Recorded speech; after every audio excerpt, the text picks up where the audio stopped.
Regarding women reciting where non-Mahram can hear their voices, Ayatullah Sistani says, reciting Qur'an, qasidas, lamentations, lectures, anthems by women in places where non-Mahram can hear their voice, if accompanied by thinning their voice in such a manner that it usually arouses the listener, is not permissible.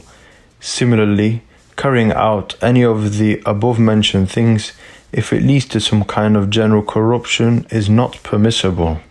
The footnotes mention that what is meant by general corruption is, on average or in a general manner, it is a cause of gaining the attention of others and a listening accompanied by pleasure and sexual desire or all other types of haram.